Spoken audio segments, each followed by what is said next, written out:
the one thing we can say with certainty is that there will always be downswings. It's just a question of how frequently they'll come. Okay, I'm a recruiter. Surely my job should be about finding talent, engaging talent, talking to talent. So if you're a great recruiter, that you're going to be in demand. It's as simple as that. But there'll be other jobs, hopefully, that we'll get to do instead, right? So it will be more of a shift and a change rather than a replacement. Downsize a team is incredibly painful and disruptive, and it takes a heavy toll, and it takes a while to recover from that. The final sort of evolution was where we are today, which is most companies see investing in a full-time core of internal recruiting talent as a key sort of step in their business strategy. Hi, David. How's it going? Good. How about you? Yeah, not bad. Not bad. So we're going to speak about something that's quite topical, and I think on a lot of talent leaders' minds, is we've been on this roller coaster journey over the last 18 months or so with COVID impacting a huge proportion of the talent functions in businesses. Then we had this boom over the last 18 months or so where companies couldn't get enough recruitment and talent resource. Yep. And then now we find ourselves in a position where, again, recruitment and TA teams are disproportionately impacted by what's going on in the layoffs that are happening across the tech sector. I know that you're someone who is really passionate about the impact of TA and the power that it has inside organizations. And I wondered, when you reflect over this recent period, what's your assessment of what's gone on, and how companies have managed that, and I guess the situation over the last 18 months or so? Well, I mean, it's kind of classic tech in many ways, sort of feast to famine, boom to bust very, very quickly. And I think we've seen these kinds of cycles before. I mean, it's obviously a really difficult time, and most companies have had to, consider or make really difficult trade-offs or resourcing decisions with their teams. I try and cling to the silver linings in a situation like this and think about the big picture. I mean, I think the tech industry has, or the way that the tech industry leverages talent acquisition resources has changed dramatically and evolved a lot. So that's the good news. I think you could probably argue, it may not feel that way right now, but you could probably argue it's still, the best time it's ever been to get into a recruiting career in a tech company. But yeah, right now I think it's just tough because I think there have been a lot of things that have kind of come, sort of come together, whether it's just the broader economic situation that and the way that Wall Street has started looking at balance sheets and sort of hammering companies that are not showing enough tangible growth. Tangible profit, not growth. Growth was the 18 months ago. It was all about growth.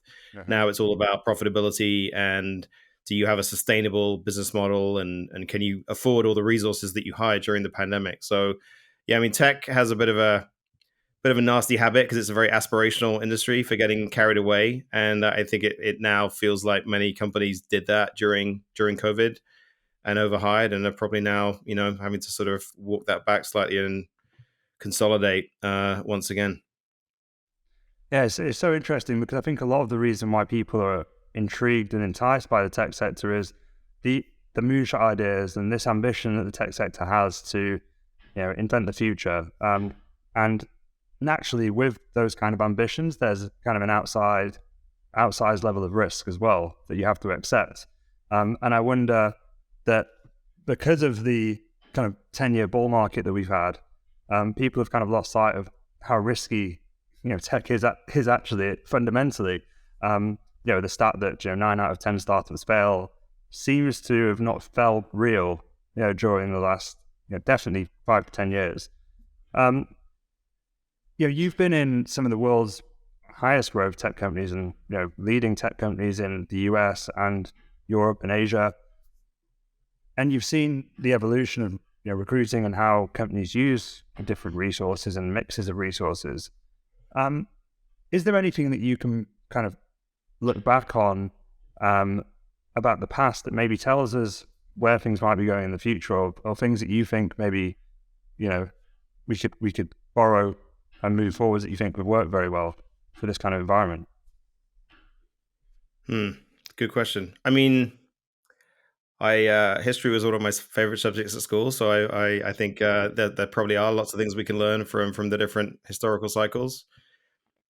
Um, but I don't think there's good, I mean, again, taking a step back, you're right. Tech has always been about big ideas and big investment and associated risks and also rewards. But there's always been, there've only been a couple of cycles in the last 20, 30 years where the entire industry has been hit hard, right? So generally speaking, you could still argue that it's still a phenomenal industry to be in. It's incredibly dynamic. It's fast paced. It's exciting. You get to work with brilliant people. And in most periods, there'll be some companies that are in the ascendancy and growing very quickly, and then there'll be other companies that maybe are plateauing, or maybe startups that are not sort of getting to that point where they can become self sustainable and scale. And so yeah, I mean, I guess that dynamism bleeds over into the way people need to think about their careers, right? You might need to just understand that, yeah, it's joining a tech company, probably of almost any size, is never going to be a job for life, in the way it used to be maybe once upon a time. But you can normally roll with the punches, and if you're good at what you do, and there has continued to be a shortage of recruiting talent. So if you're a great recruiter, that you're going to be in demand. It's as simple as that. And that great recruiting talent, I think, is probably still in demand, even in this current environment. Right now there's been, unfortunately, a sort of oversupply of talent sort of hitting the market at the same time, which is going to make it feel challenging. But still, all of those macro trends are going to continue to be the same. And when you saw that incredible stat, I can't remember the exact number now, but that stat that came out on LinkedIn a few months ago, showing that there were more recruiting jobs open globally than even software engineering. It's still a pretty good sector to be in. And I think, well, are there lessons to be learned? I don't know. Maybe there are things that we can do as members of recruiting organizations to try and safeguard against the downswings, because the one thing we can say with certainty is that there will always be downswings. It's just a question of how frequently they'll come. The good news is we can also say with certainty that downswings won't last forever, and there will and again, I've seen lots of my former colleagues and peers who've been around the block a few times sort of posting on LinkedIn talking about companies always do this, and 6 months after they've laid a bunch of recruiters off, they're trying to hire them back again, and I've actually witnessed that firsthand, so I know that that's true. So yeah, things tend to rebound quickly. Now's the time to sort of hunker down, and hopefully we all keep our fingers crossed, and the down cycle doesn't last too long. Yeah. And the idea of building a function that can withstand the cycles which are bound to happen in tech, and if we understand and become comfortable with that's going to happen in tech, and there's going to be a kind of a boom cycle, there might be a bit of a correction. I don't think that TA have really nailed that model yet, for how they handle those cycles. Do you think it's inevitable that do you have to have these building teams up to a pretty some teams are multi-hundred person TA teams, and it's inevitable you're going to have to scale them down at some point. And how are you thinking about that, and what do you think are some of the ideas to handle those kind of swings? Yeah, well, I think the TA is a service oriented function. So, and I think most of us who have followed the route that I've taken and have ended up in sort of participating in internal talent teams or leading internal talent teams, we understand that we've been hired to kind of help a company hire people and help a company hit its hiring plans and therefore its business goals. And I think we're very conscious and minded of the need to nail that, right? I mean, you can't take a job like mine and sort of tell the CEO of a company, yeah, I'll make sure my team's staffed to hire 50% of the people that you need next year, right? That just doesn't fly. Yeah. But I think we've probably almost done, I mean, we've been too focused on just doing everything we need to sort of ensure the business can hit its goals. And that's left us at various points being just over our skis in terms of the number of people we have. And so maybe there's, I've been thinking about this quite a lot recently. I mean, I wonder if there needs to be a more kind of thoughtful strategy around this so that you don't, because I mean, when you have to downsize a team, it's incredibly painful and disruptive, and it crushes the morale of the team. And and it takes a heavy toll, and it takes a while to recover from that. And so I think there's, in a downturn, the finance folks tend to rule the roost, and they produce all the numbers that show, well, this much hiring is being cut, therefore these many people should be cut. But I think maybe we need to do a better job at sort of building in some kind of allowance for those hidden costs and those hidden sort of realities that will hit a team of people if you don't insure against them. And maybe there does need to be, again, you and I have talked about this a little bit. There needs to be a more flexible model, right, where I can maybe ensure I've got a full-time team that can hit 60 or 70% of our hiring needs, but then we know that we're going to create some type of resource buffer that we leverage from outside of the company that can help us with the remaining 25-30% and can help us sort of deal with any small spikes in demand, or maybe starting up a new office location, or helping to launch a product and the inevitable spike that comes with that, but not sort of adding loads of people that you then find you've got to cut later on if you don't have the resources. And that's been tough because it's, I tend to be very focused on making sure I'm bringing in incredible talent to my team so we can provide amazing support to the business leaders that we're working with, and hiring, either hiring contractors, direct contractors into our team. I mean, immediately it's much, much harder to, during a time when recruiting talent has been in massive demand, people don't need to be contractors unless, there's only a very small percentage of people that choose to be career contractors. Yeah. And so it's been very, very difficult to source really good quality people who are, committed to what you're trying to do as a business. And so, yeah, we've all sort of defaulted probably to hiring more full-time folks than we maybe should, given the variability in the market. Talentful provides flexible recruiting solutions to the world's most ambitious companies. Are you thinking about ways to add flexibility to your talent function?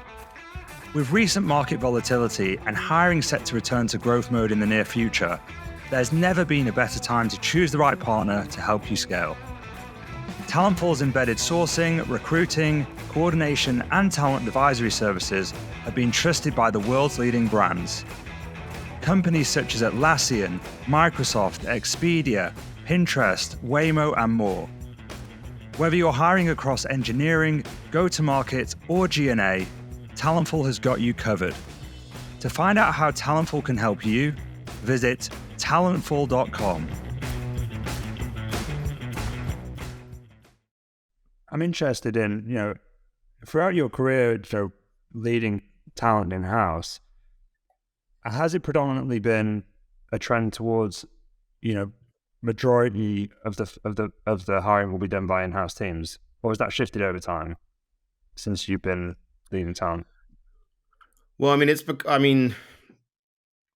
I guess I'm biased because I've mainly worked in companies that have been very committed to sort of a primarily in-house model. Mm-hmm. And I know that there's lots of other companies that are very intentional in having an RPO model or much more of a blended model.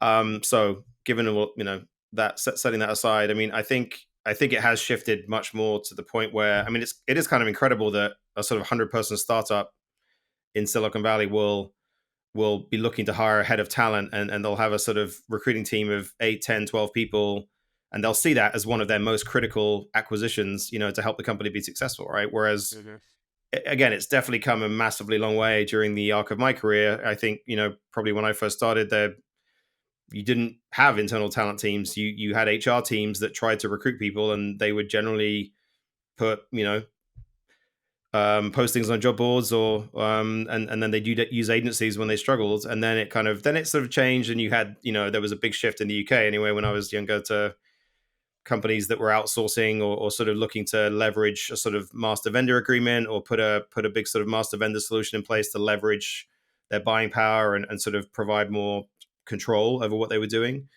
And then they started insourcing it, and sort of, and I think when I first came to California 12 years ago, there was still a large percentage of companies that would just staff up, that they knew that they wanted to dictate to their recruiters kind of how they did their job rather than relying on an external third-party vendor. But they would typically see it as quite a transactional activity, and they would hire contractors to do that so that they could hire and fire them as things went up and down. And then the final sort of evolution was where we are today, which is most companies see investing in a full-time core of internal recruiting talent as a key sort of step in their business strategy. And then, but then, yeah, obviously there's companies like yours that will help to augment and provide additional resources as and when needed. And do you think that push has been a desire to control quality, or it's a culture thing, or it's a results thing, or what do you think is the driving force? Because I've thought about this, why there's been the shifts, and why outsourcing is fashionable sometimes, and and why the shift to in-house, and I tend to think maybe it's a combination of maybe you've got some talent leaders that want to manage it, want to have that experience building and managing a team. That's very real. I think maybe there's a lack of quality vendors out there that maybe get it, or solutions that really fit the tech sector. Maybe it's a culture thing, and there's this notion that it's very hard to find culture fit, when you're using an outside vendor. But I'm interested in your take, and what do you think that shift is, and how do we combat that if the future is like a flexible option? Yeah. Well, I think it's a bunch of different things. I mean, it can come down to the history and perspective of the person making the decision, right? I mean, some people came from a background where they'd worked in industries or companies where it was much less common to have an internal team, and so they're much more prone to wanting to outsource that, outsource it to a specialist kind of thing. Whereas there are other people that have, and I think it has become much more of a sort of default attitude or mentality within tech, especially where people do think, oh, the only way to do this well or do this really well is if you build your own. And now I'm sure you've worked with many clients, who would say otherwise and say that your team has provided them with phenomenal service.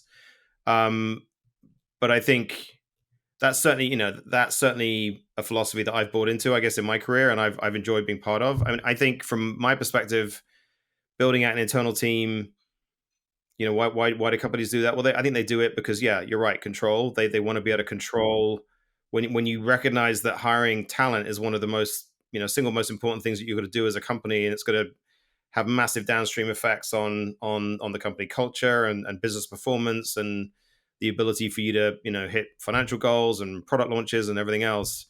You need to be pretty careful about how you select and bring that talent into the company. And so having people that really buy into the company's culture and mission and can articulate it really in a really compelling way to candidates, I mean, that's golden, right? And I think I noticed, when I, again, coming into the US, when I met people that had primarily chosen to manage their career in recruiting through contracting gigs, again, they tended to have a more transactional mindset, which is understandable because they knew they were likely to get laid off as soon as things turned around because they were just contracting.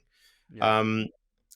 But I think, again, this notion of your internal talent team genuinely doing more or sort of being seen to be a more valuable function than just a sort of resume machine, to me, that was always quite exciting, right? And this notion of if you're representing a third party vendor, it's always going to be a little bit difficult to sit down with a senior business leader or hiring manager and tell him or her you're doing it wrong.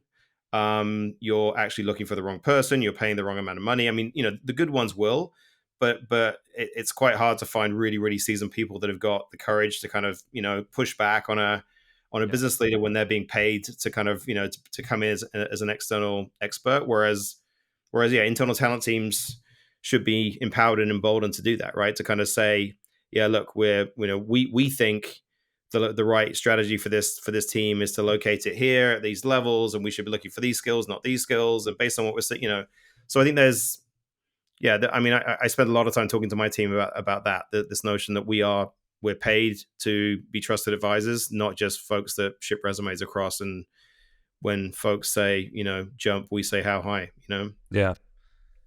So I guess if we're looking at the future and, what this mixture of flexible and permanent resource looks like, it seems like the more business facing, I guess, senior level stuff, like, pushing back and working on the strategy and building process and candidate experience, hiring manager experience, all that kind of stuff, maybe is delivered by the core internal team, but the kind of higher volume top of funnel activity, the stuff that really does probably need to scale up dramatically or come down dramatically, Yeah. um, could be outsourced in some way.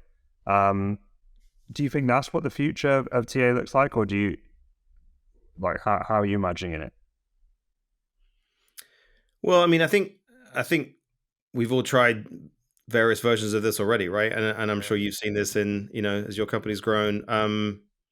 In some cases you can take a particular part of the hiring process. So sourcing is a good example, and you bring in a vendor to just help you plug that gap and to generate pipeline for your internal teams.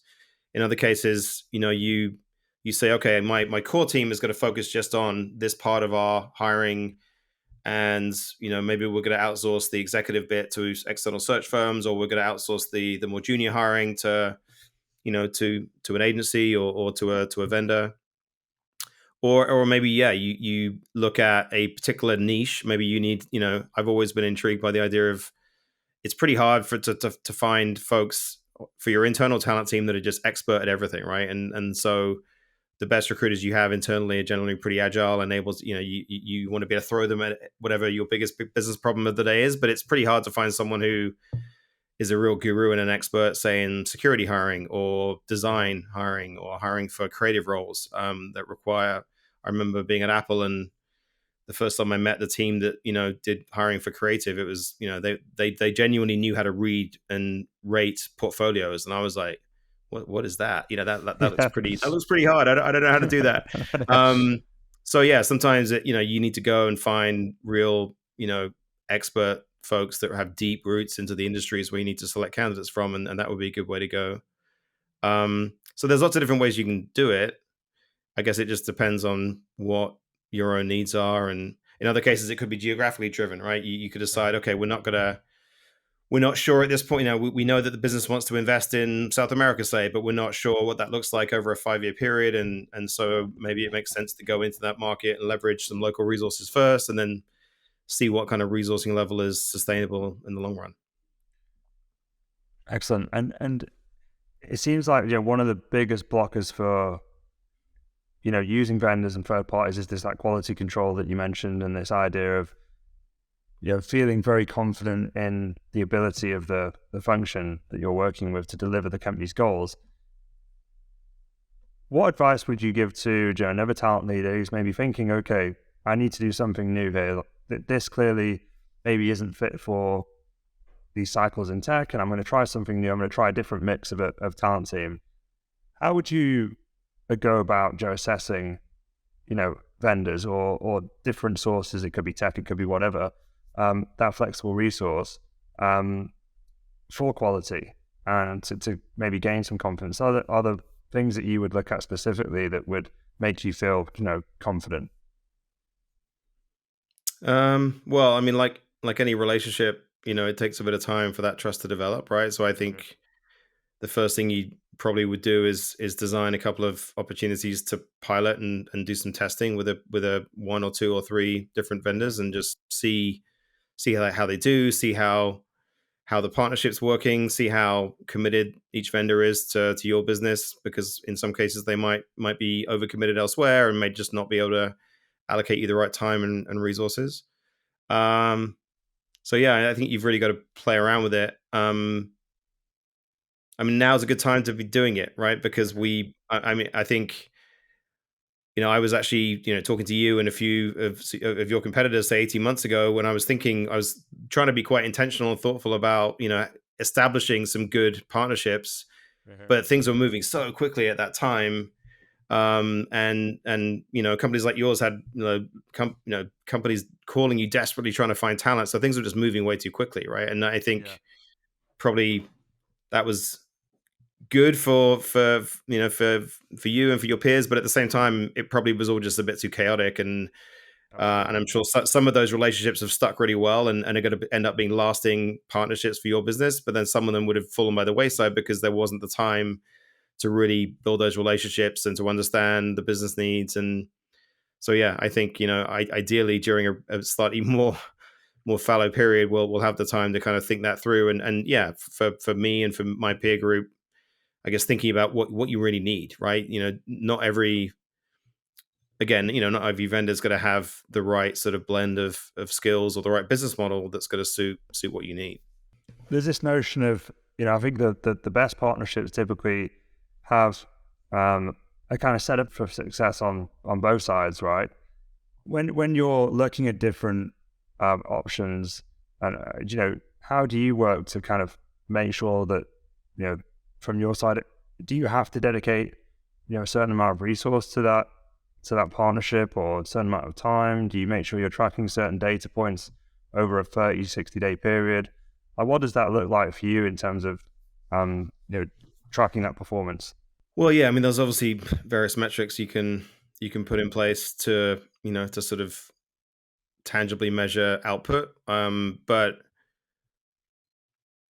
But again, and yeah, don't get me wrong, those things are obviously important to look at and measure, so you can really, I guess, try and assess the ROI that you're getting from the money you're investing with these companies. But I think to actually work out if it's a sort of long-term sustainable partnership, I mean, it's much more. Yeah, I mean, I think you're right. The companies have to make sure that they're being reasonable and realistic and investing time in the partnership from their side, and getting, making sure they're giving access to the vendor, so to sort of really understand their business and sort of try and embed themselves as far as possible, so that they can do their job, right. Because again, it does, if you try and hold them at arm's length and you don't give them transparency, you don't give them the information they need, then it's going to be very, very difficult for them to really provide the level of support and service that they want. Mm-hmm. And I guess, on the topic of, evolution, I mean, I've spoken to a lot of people that are maybe thinking about, looking for new roles. They're on the job market, recruiters, and do you think people in the industry should start thinking about their role differently, and preparing for a change in how, recruiters are going to be seen in a company, or the work they're going to be doing? And if you were kind of a senior recruiter, would you be thinking about what to focus on, and the skills to develop differently than you would 5-10 years ago? Is Well, that role going to change? I think it is going to change. I mean, again, maybe I'm clinging to silver linings, but I think all of the macro trends still show that recruiting talent is going to be in high demand, Uh-huh. and that what we're going through now is a big blip and a painful one, but when the chart's still going up and to the right, over the course of a sort of 15-20 year period. So I think the good news is there will still be great demand for recruiting talent. I think, and again, I think I might have talked to you about this, or other colleagues. I mean, the industry has been very much legitimized over the last sort of 15-20 years, right? It used to be, certainly when I was growing up back in the UK, it was not seen or perceived to be a particularly great industry to be in. But now it's legit. I mean, and companies value it very highly and pay people well to do the job. And Yeah. to the extent where I'm sort of now wondering, why on earth are there not 4 year degrees and courses that Mhm. help to sort of bring through a new sort of wave of TA talent, because it's an incredible industry to be in, right? And like I said, there's a huge number of roles. And the good thing about the industry is that the barrier to entry is relatively low. You don't need to have a specific technical, Mhm. degree or qualification to do the job. And so, it's an incredible way for people from all different backgrounds to have a really great career working for some, amazing companies. Absolutely. But coming back to your question about the role, yeah, I mean, I think technology is starting to move at an ever faster pace, and there's been lots of chatter in our world about the machines coming to take over, and is AI going to sort of replace us all? And I've been a big sort of skeptic of that for most of the last 10 years or so, just because I haven't seen many tools that, there's been lots of promise and lots of promises made, Yeah. or big claims made, but I haven't actually seen evidence that the tools are really providing the level of the any level of service or support that can replace a sort of human. But again, I just started hearing a lot more about some of these these AI tools, this sort of chat GPT thing that's been taking the market by storm in the last few weeks, and I was actually playing around with it with one of my team last week, and was pretty stunned at how good it was. It was the Yeah. first time I'd seen it, and I was honestly quite blown away. But I still feel fairly optimistic that it's not going to mean recruiting jobs go away. It just means that recruiting jobs will change and evolve. And hopefully, what it means is that recruiters will no longer have to do kind of what I would call, administrative low value tasks, like, grinding through hundreds and hundreds of resumes that have been applied, that have come in through application, Yeah. and that will get done in seconds through some kind of tool, and they'll therefore get the chance to spend more and more time consulting with their stakeholders, right, and talking to candidates, and so and so they can spend their time on those really strategic, high value activities that really they get paid to do, because there's always been a challenge of just the amount of admin that's involved. And I remember, still being a recruiter myself, just trying to keep all the plates spinning. And you get to the end of the week and you realize you'd spent literally like an hour, sourcing on all the jobs that you had. And you're like, well, okay, I'm a recruiter. Surely my job should be about finding talent, engaging talent, talking to the people that need the talent. And all I was doing really was just, adding notes into a database, or filling out reports, or grinding through hundreds and hundreds of applications, and that was a fairly boring and poor use of my time, right? So I think if we can, I think tools are going to transform that in a huge way in the next 10 years. I think that's maybe it. That's maybe the actual ultimate conclusion of how we manage this. Scaling up and scaling down is if you have this core team of recruiters who are working on the strategic work, and then you can flex with the seats on a platform, or like AWS, capacity. You could have this kind of function where the more resource demand you have, the more expensive monthly cost it is. When it comes down, it can just be completely dynamic. I don't know how far we are away, but it feels like it's getting closer and closer. So maybe we're just going to have to find the best way to deal with it until that point.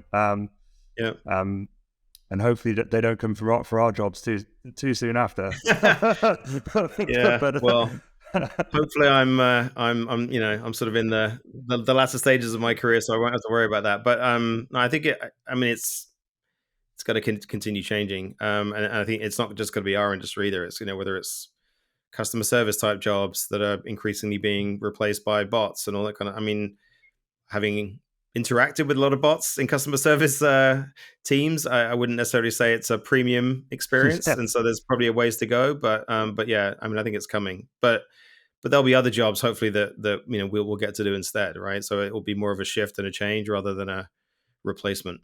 Absolutely. Well, so to end on a positive note, so apart from you being on a beach somewhere in the next, when you're setting off in the sunset before the robots come in, what are you most excited about regarding the future of the TA industry? Well, I think the COVID was a pretty incredible time, but I think it's really opened up some extraordinary possibilities for our industry. That this idea of remote work and the ability to access talent anywhere. Right. There were lots of companies that were talking about that and talking about digital transformation, but it just wasn't happening, right? And there was so many people that were.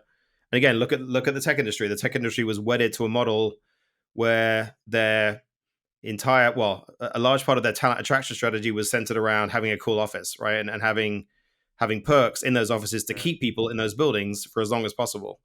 Now, I don't think that's dead. In fact, there are signs currently that, there are companies sort of sliding back in that direction. But I think the dam has finally burst in the sense that companies have now had this 2-year experiment where they've been able to prove and show that you can hire somebody in, another country or a different state in the US, and you can access different pools of talent that we traditionally haven't been able to access as TA leaders. And I think that's really exciting. I've done it with my own team. We now tend to hire far fewer recruiters locally in the Bay Area here, and we have found some phenomenal people in different parts of the US and different parts of the world.